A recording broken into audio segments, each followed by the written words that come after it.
So people will start dialing in shortly, but before they do, what I'll proceed with is the general overview of this webinar. This webinar, like all of the OpenChain webinars, is open to everyone. There's no registration, no access fee, and so on and so forth. As with all of the webinars held in the Linux Foundation projects, it's subject to our antitrust policy notice. The full notice is available on the Linux Foundation website. And if people have questions and if they are Linux Foundation members, they can also talk with our counsel, Andy Updegrove. We're going to have an interesting webinar today. It's about a topic that is not often explored. So our Mind panel has been doing research into the issue of variants of the GPL2 license. Now, that's not a conversation most people have had. There's very little awareness that there may be different versions of the GPL2 floating around. What might surprise you further, ooh, it's the police. They're not coming for me, don't worry. What has happened is there are variants of the GPL2, including from primary sources like Free Software Foundation. And this is something that we should be aware of, and we should have an understanding of whether this impacts our decisions to use GPL2 code, how we should approach it, and what does it mean for the industry as a whole. So Armin, I'm going to turn the floor over to you. I understand it's a relatively open discussion today, so people can jump in when they want. And you're going to tell us what research you've done and what the conclusions are. Yes, so thank you, Shane. So good morning, everyone. So a while ago, I started to dig into GPL2 license texts. I found it quite interesting, a quite interesting topic. So a few years ago, Philip Ombredan, who made scan code, already started to catalog a little bit what variations of the GPL2 license actually were there, and he found a couple. And I already was quite interested in license variability, so to see where license texts were differing from the official versions, because that can be a source of issues and of problems. So what I did is I got in touch with the people at FOSS ID, and I got access to all of the license texts in their knowledge base, and I just started to dig into this. And what I found is that there were quite a few more versions than Philippe had pointed out, or had found until that point. I think that he had found about 5 at that time. So I started digging into it, and then doing a lot of sleuthing in the Internet Archive, and eventually I ended up with 16 different versions released by FSF over the years. So 16 different versions of the GPL version 2 license text that are all slightly different. So some of the, well, the main reason actually is that FSF moved 2 or 3 times, and they were, in retrospect, it was not very handy that they included their address. But of course, you have to remember that the license was drafted in 1991, before wide availability of email. So they included their physical address, and then they moved a few times. So there were quite a few variations there. And at some point, the licenses started diverging because they had an HTML and a text version. So after a lot of sleuthing, I ended up with 16 different official versions of the GPL version 2 license text.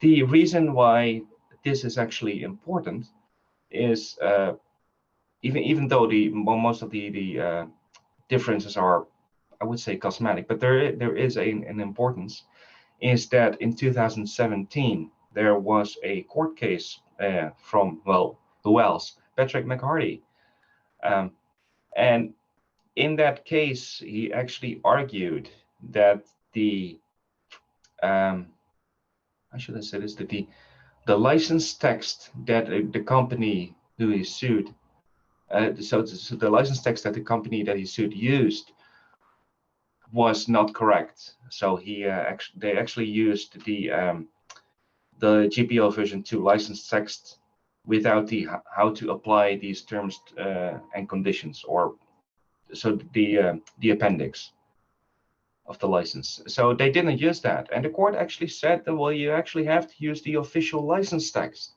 But if there are 16 different ones that are all official, which one to use? So that actually is important, because if they're all official and you need to extract the one that is used that is used in the project, then your disclosure documents will just balloon. It will just like boom. This all of a sudden you made your disclosure document, I don't know, 10 times as big, and you have to do a lot of extra work. So that's basically the background of the research that I did. And so I took all of the licenses that I got from FOSS ID, which in total represented, let me see, 1,419,941 licenses found in projects. So just GPL2 licenses, pure GPL2 licenses. And what I found is that a little bit over 50%, so 51 to 35%, so 729,163 were the exact same content as one of the official versions. So that means that almost half of the license texts that you will find out there will have some difference. And I already excluded things like white space changes or reformatting. So nearly half of the license texts out there actually are not the pure GPL version 2 license text. So that is the bad news. The good news is that quite a few of the changes are quite minor. So, for example, a few of the things that I found is that what people did is that whenever FSF moved, they just updated the address in the license text that they used, instead of downloading a new copy of the GPL version 2 license text. So there are quite a few variants where addresses and texts have been mixed, where there are non-existent addresses that have been put in there. There are all kinds of punctuation changes and so on. But one of the other things is that I also found, and this is actually very important for people making disclosure documents, is that there are extra headers and footers. And sometimes these contain additional permissions. And this is something that the scanner programs actually are not doing very well. So extracting the extra headers and footers, because I think that there is actually that's where things get really interesting. So, for example, there are the linking exceptions from OpenSSL or other programs, Qt. There are syscall and hypercall notices, and so on. And so I think that those are actually quite interesting to extract, and are needed to extract, and need to be looked at. What I also found is that quite a few people have removed the end of terms and conditions and the I'll just say that the appendix. And also what I found is that a few, very few, actually have extra extra conditions. So I'm not sure if people who are seeing this later on will be able to see the chat, but if not, there is a license text that I just cut and paste into the chat. That is from Tripwire. So Tripwire open source, which has an additional section. So they have an additional trademark information thing after the end of terms and conditions. And between the end of terms and conditions and the how to apply these terms to your new program, there's actually Tripwire trademark information, which is of course outside of the context of the software license, I think, and should have been somewhere else. But Tripwire decided to include that inside the license text. If you would run your run-of-the-mill scanner on this, it will probably only find the GPL version 2 license text and not that tripwire trademark information block.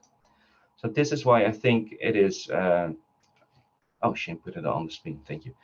So I think that this is quite important to. This is why it's important that you need to do a little bit more analysis into the license texts and to see whether or not the license text that you found is the complete license text and not a variation of it. And there are a few ways where you can do that. So there are a few tools that are actually looking into this a little bit more. So Fossology has the Monk plugin. I know that FOSS ID also created a tool where they can show differences, but there are also a few other things that you can do. So if you have some Python scripting skills, it's actually fairly easy to do. What you basically have to do is determine whether or not the contents of your license text are in one of the known license texts and vice versa, and then you know whether or not it's corresponding or not. And then it's fairly easy to spot the differences. But then you still have to be able to process them and format them. So how to do that automatically, I don't know yet. But there is, yeah. So these things happen. So what I also found is that there are a few ones which are actually completely crazy. So I'm going to put another one in the chat, which Shane can then copy. And that's here. And they have an extra section 13.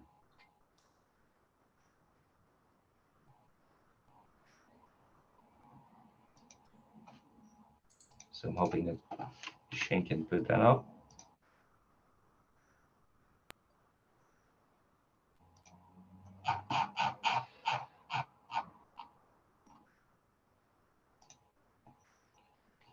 So an extra section 13. Yeah, so there's actually a linking exception which is included inside the license text. Again, if you're just using a scanner that's just saying like, looking at the header and says, oh, this is GPL version 2, you're going to miss this. So it's the class path exception, which is, well, it's not an extra restriction, but still it's something that you want to know.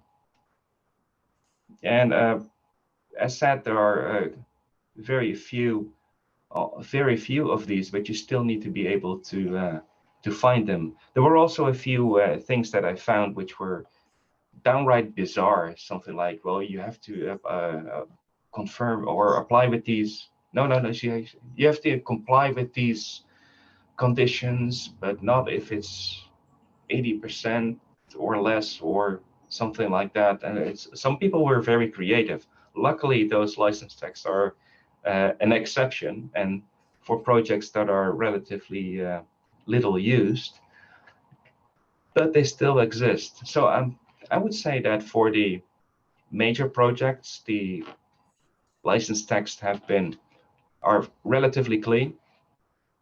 There are important things that you can find are extra headers and footers with extra permissions or restrictions. And well, it's still early. Well, I actually have a question, if that's okay. Yeah, sure. So there's a ballpark of, you found 16 variants of the GPL2 from Free Software Foundation. Yep. Do you have a number of how many variants not from the FSF you found? Different ones? Yeah, like that tripwire thing and the don't. class path exception. Yeah, it's just interesting that they exist. And I'm guessing quite a few of our scanners would simply not pick up those extra parts. Like the tripwire thing is not language that would likely be in a scanner unless someone explicitly put it in. Exactly. No, so I wouldn't know how many different ones there are, but yeah, there are a few. There are plenty. Now, the FSF variants, are they changing terms, or is it usually changing addresses and so on? It's no, the changes are addresses.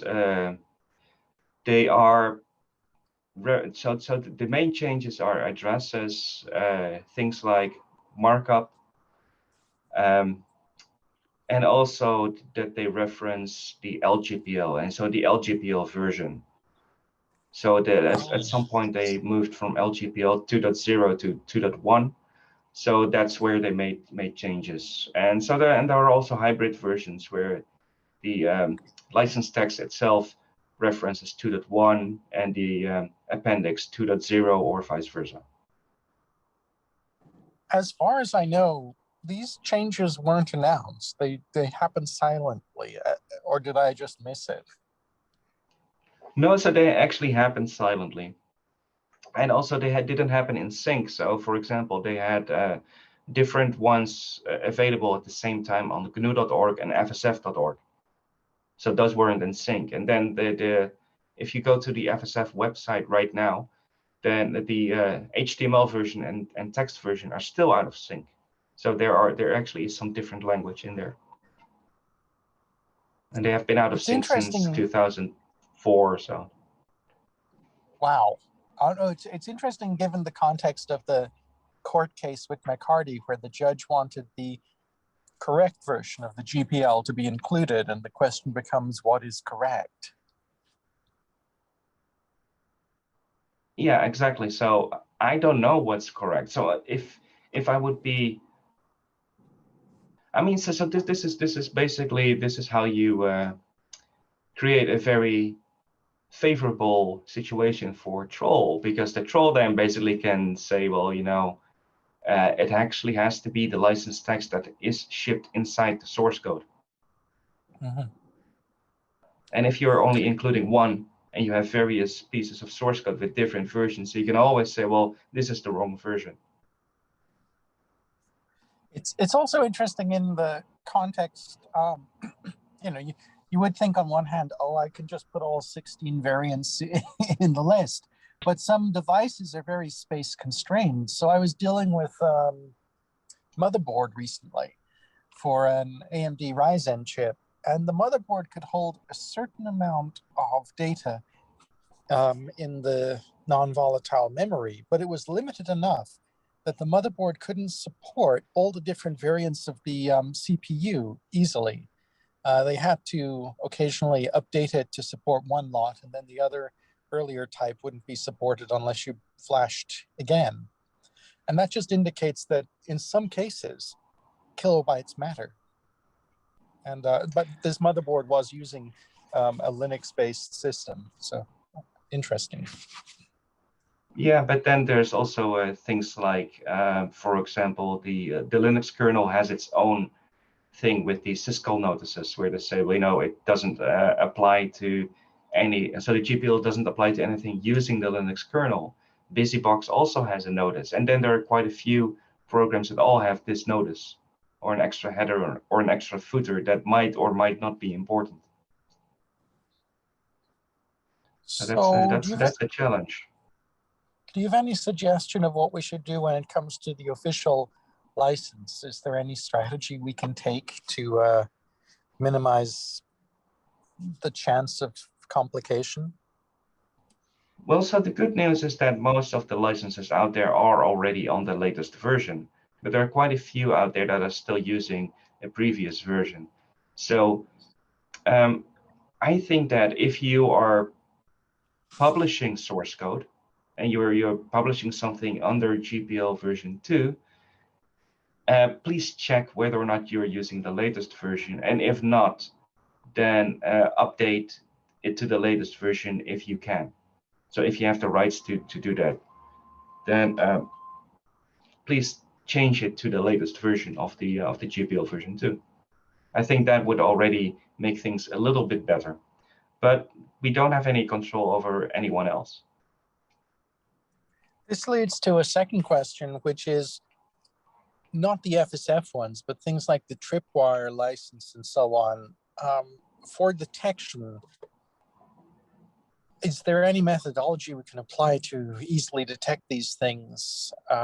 It strikes me that one example would be that we have some kind of size check of the license, and if it varies, then we have a double look at it.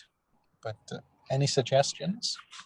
Yeah, well, so what I would do is, if you are building a scanner tool, what I would do is make sure that you have a tokenized version of the official licenses. And then whenever you detect a license text, tokenize that again and compare it to the official ones and report if there are any differences. That is what I did actually in my scripts. It is a very effective method, but it still requires quite a bit of post-processing. So you need to then still look at the results. I mean, there always someone has to look at the results manually to interpret whatever it says. Now, a few people dialed in a little bit late to the call, so in case you missed it, the data Armine has is based on information given by FOSS ID. And Armine, if I'm correct, FOSS ID basically let you have significant access to their database, so you had a huge corpus to work from. That's correct, yes. Does the FOSS ID scanner support this activity so far, or do open source scanners support it to check the tokens, or is this something we should be asking for? So as said, Fossology has had the Monk plugin for quite a while. And I know that the Monk plugin actually does something like that. It can show a visual diff, as far as I know. And FOSS ID also has created support for adding some sort of visual diff so that you can actually look at it and see where the differences are. Right. That sounds pretty good. I guess we should focus on this from the perspective of open source scanning tools.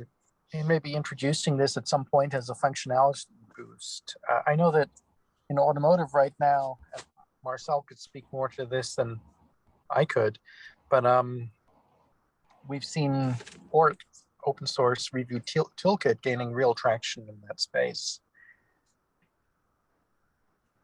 Correct, but it's leveraging the scan code. So it's a pity that Philippe is not in the line, because we also use this kind of I don't know if it's really tokenizing, but with this, I think we have a pretty good database already in scan code in GitHub, where Philippe collects really every different variant of licenses.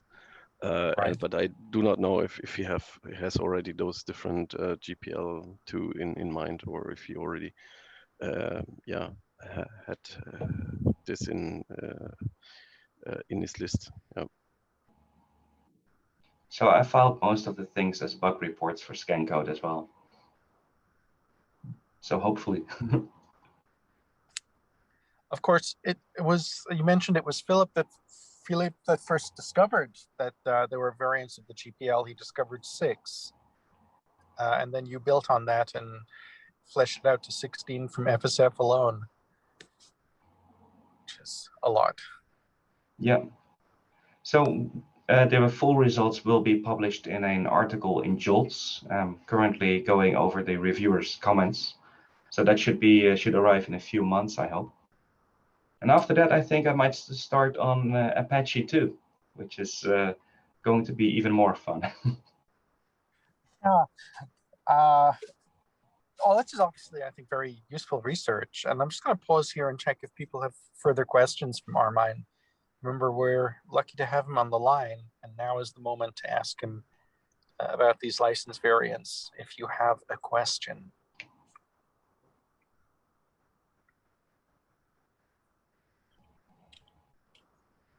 Okay, so we might not have another question. People can jump in at any moment. What I will note is that today was basically a forward briefing, an advanced briefing of the article that's coming to the Journal of Society, Technology and Law. And when that article is out, the full research, we'll be naturally sharing it with the community so everyone can have a chance to read it and take their time to talk to their team about these license variants. In the short term, Armine, would it be fair to say that this is something to be aware of, but not to worry too much about? It's more a case of this exists, we should be aware of it, and over time we should consider processes to address this like we address everything else. I think that's a fair assumption. So the really exotic variants of GPL version 2, where people have actually changed the license text and added extra conditions, those are usually for the very obscure things that no one is using. So I would say that for the open source that is actually used and in wide use, the situation is a little bit rosier. But there are definitely some license text where you should pay a little bit more attention because of extra headers and footers, and not everyone might be aware of that. Thank you, Armine. And we'll try to rope Philippe in as well, maybe get him on the tooling call tomorrow to just check what's the status with scan code and tokenization. All right. If there's no further questions, Armine, thank you for this advanced briefing. We've had a lot of people dialing in from Asia. So I think it's very clear that this briefing was useful.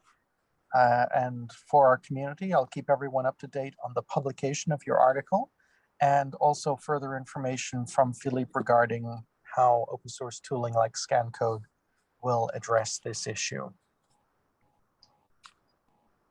If we got a thumbs up there. If there's no further questions, Armine, thank you very much. I'm looking forward to reading your article, and a big thank you. And thank you to everyone on the call. Have a great day. Have a great day. Goodbye, everyone. Take care. Take care. Thank you. Bye. Thank you. Safe. Take care. Bye-bye.